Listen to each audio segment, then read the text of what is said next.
నమస్తే అండి అందరికీ. ఈరోజు వీడియో ఏమంటే ఇడ్లీతో ఒక చిన్న స్నాక్ ఐటము. ఆల్మోస్ట్ ఇది అందరికీ తెలిసుంటుంది. బట్ నా స్టైల్లో నేను ఎలా చేస్తానన్నది చూపిస్తాను.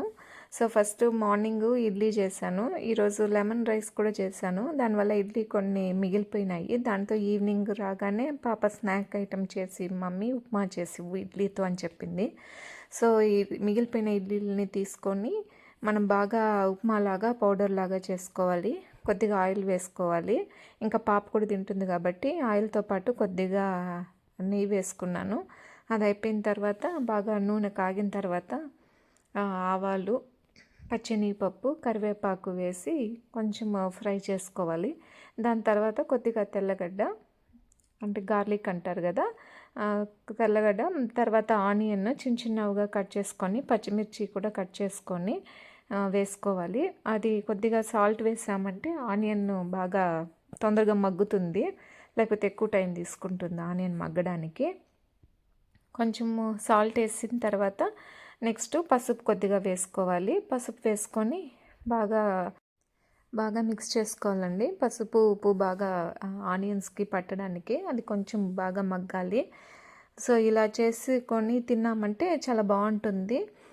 సో ఇప్పుడు ఆనియన్స్ అంతా మగ్గిన తర్వాత మనము పచ్చిమిర్చి వేసుకోవాలి. కొంతమంది ఎండుమిర్చి కూడా వేస్తారు, కానీ నాకు మా పాపకి పచ్చిమిర్చి వేస్తేనే ఇష్టము. మా వారు తినరు ఈ స్నాక్ని.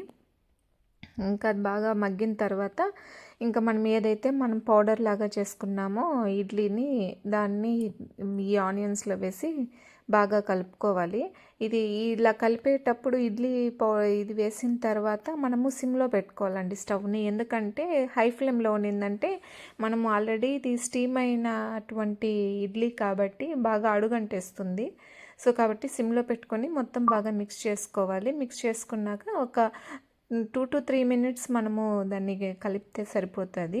లాస్ట్లో మనం కొత్తిమీర వేసుకొని బాగా కొద్దిగా కొత్తిమీర వేసుకొని అది అయిపోయిన తర్వాత లాస్ట్లో ఇంకొంచెం ఫ్లేవర్ యాడ్ చేయడానికి మనము హాఫ్ లెమన్ అనేది స్క్వీజ్ చేయాలి. సో లెమన్ వేయకపోయినా బాగుంటుంది, కానీ లెమన్ వేస్తే ఇంకొంచెం టేస్టీగా ఉంటుంది.